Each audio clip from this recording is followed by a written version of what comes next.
ready for your first recipe via video. This is my first time ever recording one of the recipes, and I'm really kind of stressed about it, but we're gonna make it work.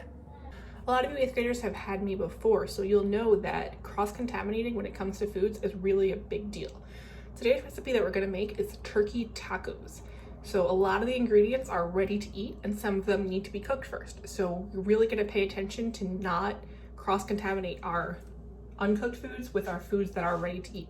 We're also gonna be sure to wash off the foods, show you the right cutting skills, and show you the right temperature to make poultry because ground turkey is a poultry. Let's get started. What I'm gonna do before I start cooking is to make sure that my countertop is empty of everything so I can get all the things I need ready to go for my mise en place. Mise en place just means that you have everything ready to go, so when you start cooking, it's all right there and you don't need to go searching for the measuring cup and the knife and the fork and this and that. You'll see I have my 1 pound of ground turkey ready to go with my frying pan and my wooden spoon. I have my taco seasoning, which I made myself. I use a combination of ground red pepper flakes, cumin, paprika, onion powder, garlic powder. I have salsa, I have water, and then I have the toppings for later, lettuce and tomato. You could also add sour cream or onions or other things that you like. I didn't want to waste foods by getting things I don't like. I like very boring tacos with just lettuce and tomato. Now I'm going to start by putting my ground turkey in my pan over medium to medium high heat. Sorry, my hand got in the way there. So if that's medium, that's high. Medium high is right in the middle. And I just want to cook it all the way through until it is 160 degrees. Another good way to tell is that there is no pink, but we don't just go by color alone. We want to make sure that it is the right temperature before we serve to anybody. Now note that I'm not going to touch anything else to the ground meat here. All of my ready to eat foods are over there. Everything's over there. This stays here. And I'm going to wash off this spoon right about when the turkey is done to the right temperature. I'm going to rinse this off and get a new one. There are a lot of different variations you can use. You can use ground chicken, you can use ground beef, you can use sliced chicken, you can use just about anything for your tacos. I chose turkey today because it's a lean meat, meaning there's not a lot of fat content on it. And so I just wanted to make it a little healthier for myself. There are many things you could use. You could also use the taco seasoning packets if you don't want to make your own. I just kind of keep chopping and moving it around to make sure it's evenly cooking. If you're used to ground beef looking like this, yes, that would be a lot redder. This is gray because it's turkey. It's not because it's bad meat or anything. It's just a different color than you might be used to because it is ground turkey, not ground beef.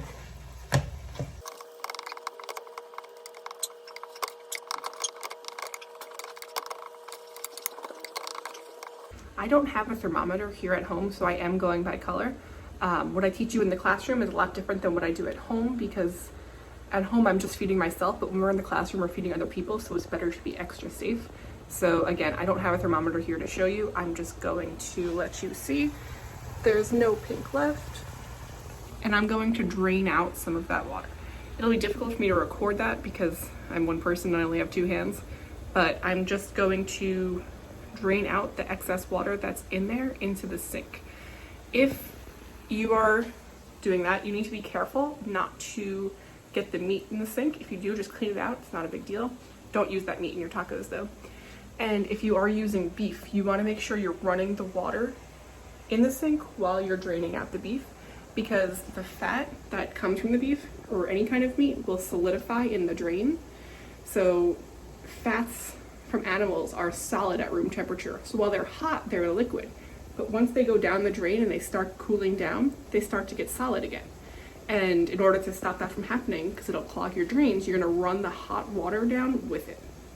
Now that my beef is drained and I know that's all the way cooked, I'm actually gonna switch out my wooden spoon because this one had the raw turkey meat on it. I'm being sure not to touch anything else and put it right into the sink.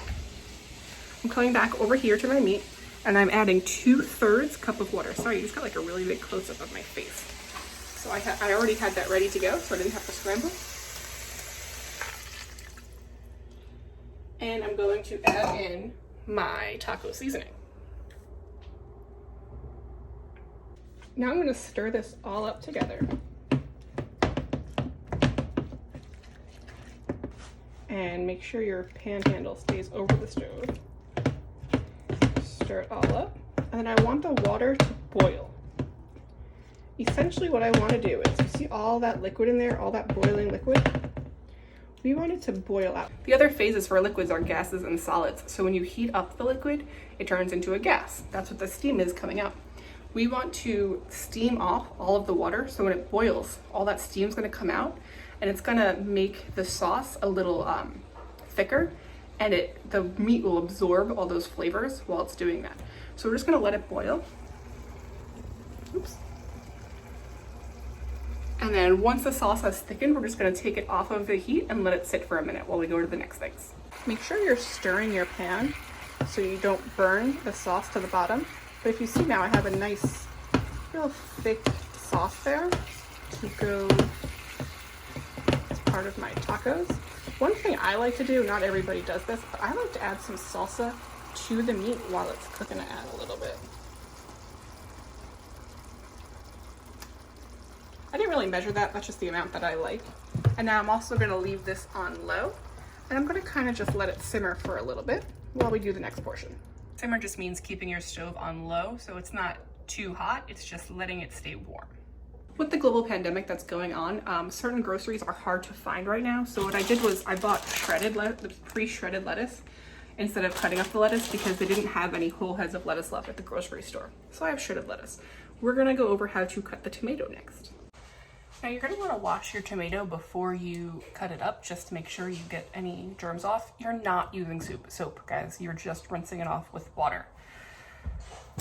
I have these tortillas here. If you are interested in warming them up, what I do is I put them in the microwave with a wet paper towel over them for just about 10 seconds, just gets them nice and warm. You can also put them in the oven, just with the instructions. And just to make it look nice for serving, I'm going to take my lettuce and I'm going to open it and put some in a little serving bowl because presentation is a large part of cooking.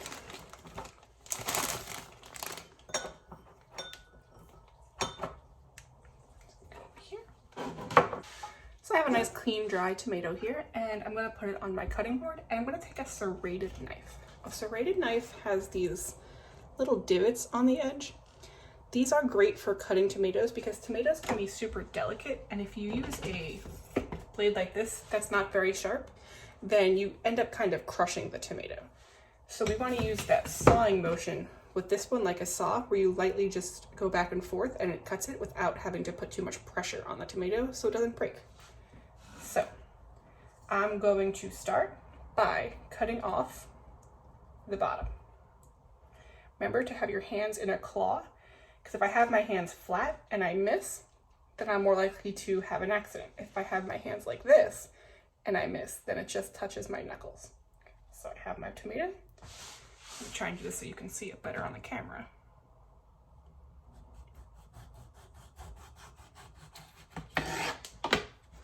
And then I just took off. Hopefully this works better. I'm right-handed, so it was hard for you to see the other way. I'm gonna hold my tomato, make sure the edge is on this far side. Now what I'm going to do, instead of slicing it, I'm going to make cuts from here down, not all the way to the top. I'll show you what I mean. Now if you see, it's still one whole tomato. It just has these cuts along the side. I'm going to do the same thing now, but I'm going to go this way. So now when I slice the tomato, it's all going to come off into little pieces already, into a dice. So I'm going to hold my tomato and I'm just going to lightly go back and forth like a sawing motion. And look at that, it's an easy dice. Some of them might be bigger, so it's perfectly okay to just take those ones and give them a little chop again, so they're all the same size.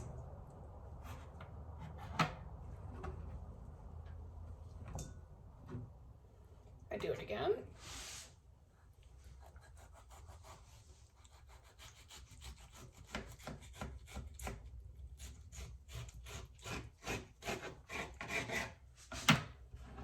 And there we go. The smaller you make these lines, the smaller pieces you're gonna get. So the closer together those lines are, the smaller the pieces you're gonna get. Guys, part of serving your meal is to make it look nice and presentable. Oh, how nice. Wow, looks delicious. Just can't wait to eat it. Just looks great. And remember, tacos can be a really creative dish. You can choose to make barbecue tacos. You can make buffalo tacos. You can use so many different kinds of mixes. Tacos are such a fun, creative thing to make because you can make it any flavor or style that you want. Now it's time to bon appetit.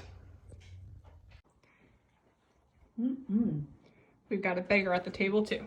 Say hi, Mai.